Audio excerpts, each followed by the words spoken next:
Hello everyone and welcome back to Stellaris. In the last episode I made the terrible mistake of switching my policies around to try to join the Federation, and then realizing that I switched them wrongly anyways. I shouldn't have switched the war policy, but I did. So that's a bit of a mistake on my end. And then I switched the game mode to fastest so I could try to reach the 10-15 years that I needed to actually be able to switch it back. Of course,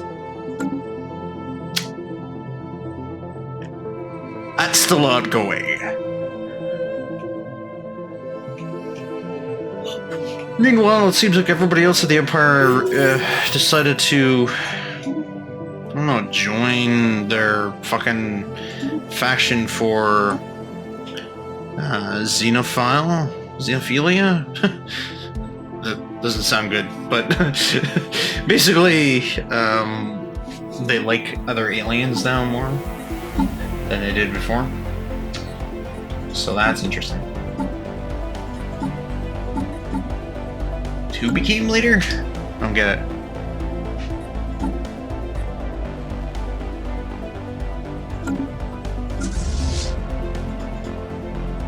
See the admiral, maybe? My scientists?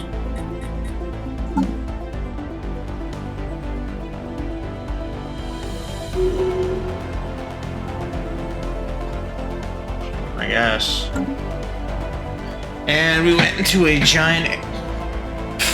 And in the last episode, we also went into a giant influence deficit.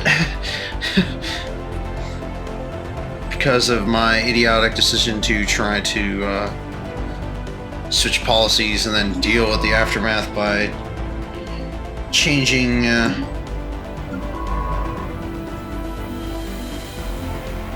research complete. By doing some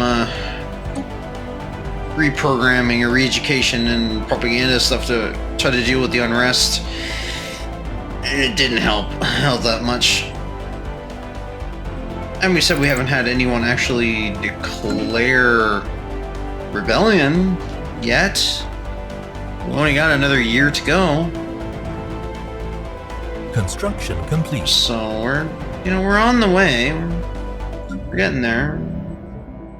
It's not over yet. This is just a tiny little blip on the in the history books of somebody did something dumb. Happens all the time. What?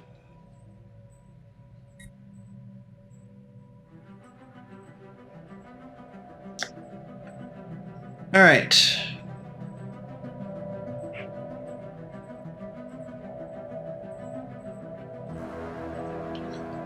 So how long into the year do I have to wait to change this?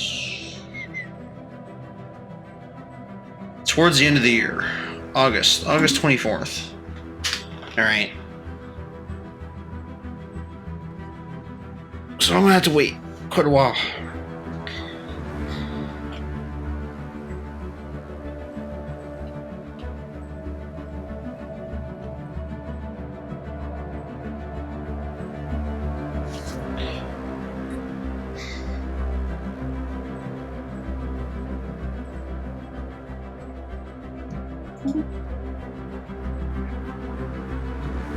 Handveer Vestige, Fallen Empire.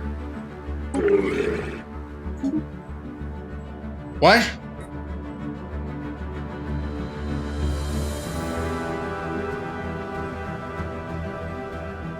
So you telling me the Federation went to war against the Fallen Empire?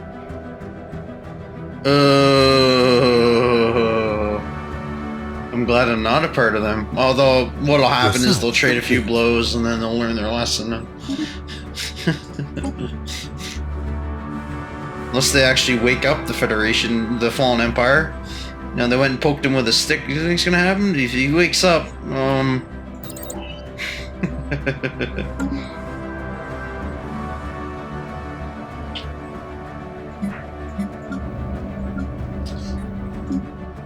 So it occurred to me between episodes that Research complete.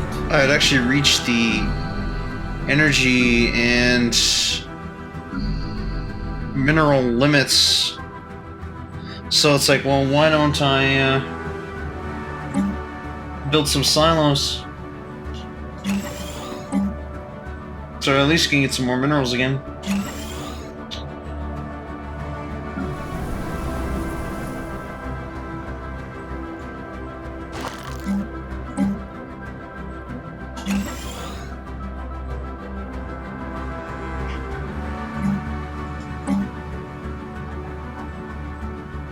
Should go the Unity thing here. Even though more engineering would actually probably be better. Yeah, alright, engineering it is.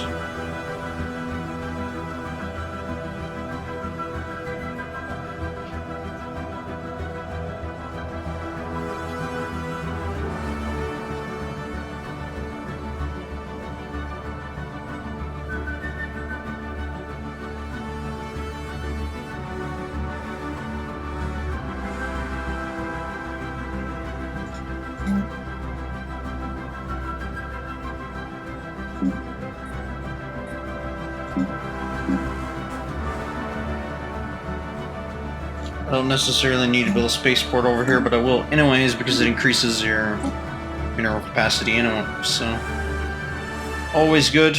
80 capacitor fields. Do it!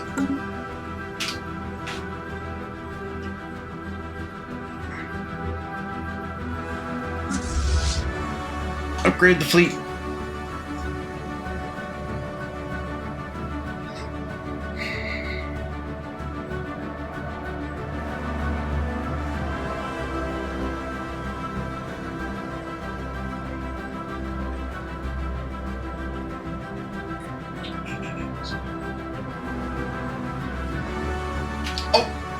Alright, I actually waited over a year. Didn't realize. Alright, cool. So, policy genetics. Unrestricted wars. Yes. So that should...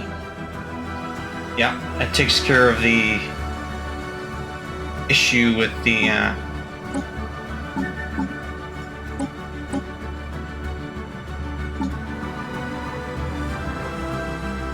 Unfortunately, there's nothing I can do about the unhallowed ground. Nothing. It's beyond my control. And in doing that, it brings those guys back to 50% happiness, so I don't need to do any more re-education campaigns. I don't need to do any more of that shit. So once all this stuff runs out, I'm done. I don't need to do that. And my influence gain has gone back up slightly. Should start to hopefully come out of the hole once all those edicts and everything are expired. Hopefully things complete. Will start to balance back out on that side of things. Construction complete.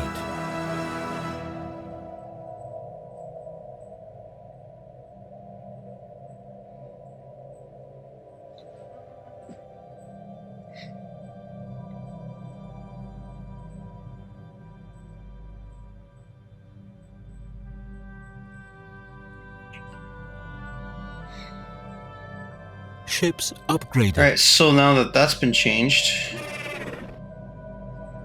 ask to join Federation. It's grayed out. They must be at peace. Right, they're at war right now. It's fine then, I'll hold off. The Great Game.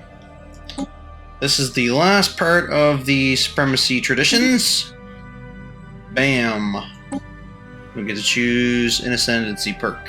Ascension perk. So what do we want? Transcendence. That's probably what I'm gonna grab. It's actually probably what I should grab, so... Here we go! The Great Awakening! The Neverite species has experienced what can only be described as a Great Awakening. For a time now, we've been aware of the great sonic potential inherent in our species, but such powers have only manifested themselves in a small minority until now. Almost overnight, Neberites everywhere have unlocked their full psionic capability. Capacity? Yes. It is as if some sort of communal pool of Neverite seeking energy finally reached a critical tipping point, cleverly awakening the latent abilities of our brains. Telepathy has already replaced most verbal communication between Neverites, and this is only one small example of the innumerable changes of our society is faced with. We're now tied together in a way few of us could have ever imagined. The veil has been lifted.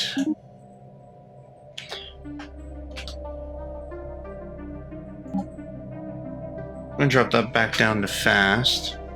So now we have to choose what do we want to grab next.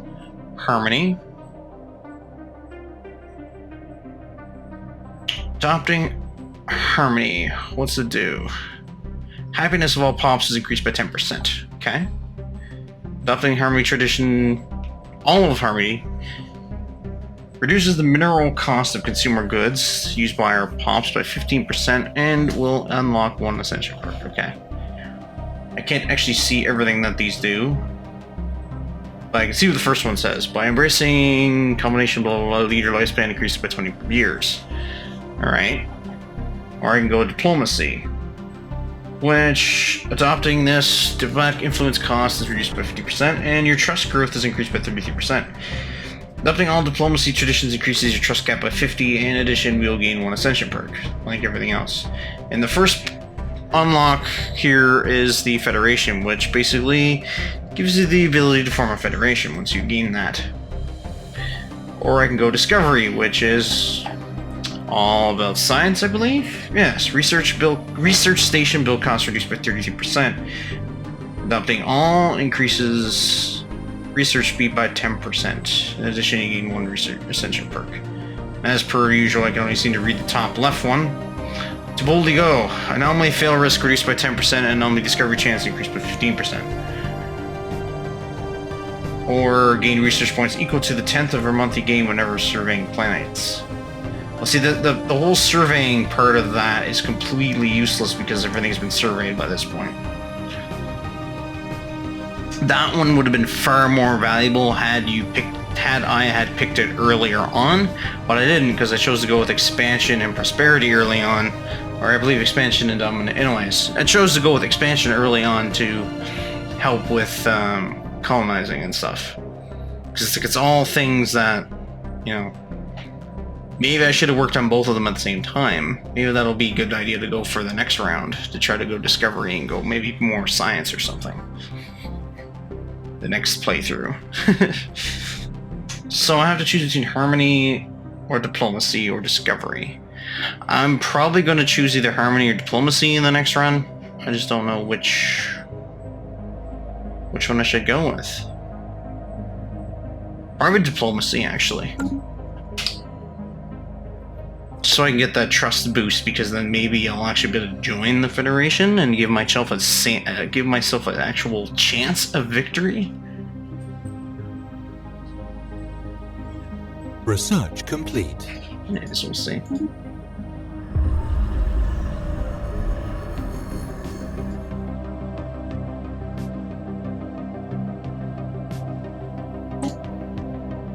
Alright, what do we want to grab?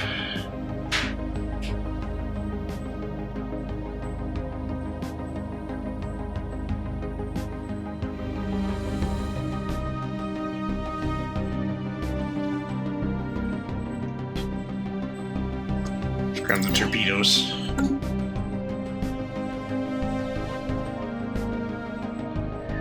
Alright. Like a muffled whisper in the dark room, the shroud calls to us from within our minds. Primeval realm of pure psionic energy came into being at the dawn of time. All creatures that have been gifted with psionic abilities tap into the shroud in some way to draw power, even if only subconsciously. Since our transcendence, we have begun to see the shroud with greater clarity. There are patterns where once even our strongest telepaths could see only a formless mass of swirling energy. There are other things as well, spirits of sort that gaze back on us from the other side. Sometimes with curiosity, sometimes with kindness, and sometimes with malice. We are still in the process of learning the extent of our new powers, but it may be possible for us to commune with these spirits. It will require combined efforts of most of our powerful telepaths. Issue special project breaching the shroud. Situation log updated. As I mentioned in one of the previous episodes, one of the things that you can actually do is you can contact beings in the shroud. One of those things, one of those beings that you can potentially contact is the end of cycles, which is an endgame crisis that you can cause as a player. I don't plan to actually try to cause it. Not now. I thought about it when I had mentioned it, but I don't think it'd be a good idea. It fuck things up too good. Although it would make for a very interesting end. But the problem is that I already know what it does. So it's... Although I've never actually experienced it myself, but I've read enough about it to know what it does.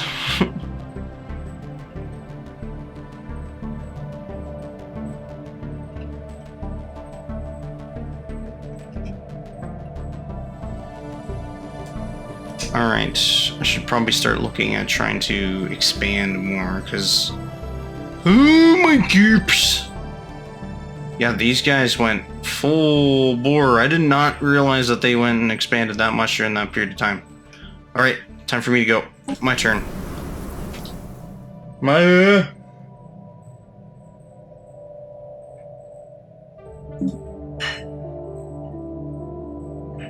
Can't colonize because I lack the influence. Right.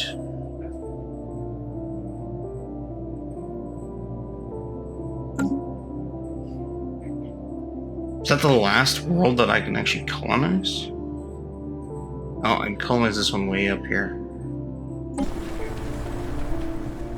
This one has people on it too, pre-sentient. Huh. Well, that's the end of that then.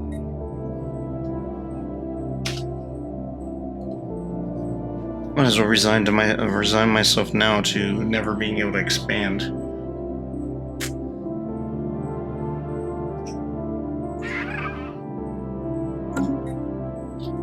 Can I join up with one of the other ones who are... No, I can't, because...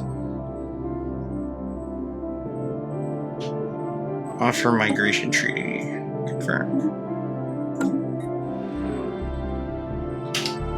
Alright guys, that's going to be it for this episode. I hope you all enjoyed. And we'll see how things go in the next one. It's going to get interesting, I think, from here on out, because we're starting to get towards the end game, I would say. Although I'm probably well behind and not well prepared at all for the actual end game. But it is coming. One way or the other, this game will end. And will it truly be the let's fail on Stellaris and actually end in failure? Or will I manage to somehow pull a win? Probably not. Alright, hope to see you in the next one.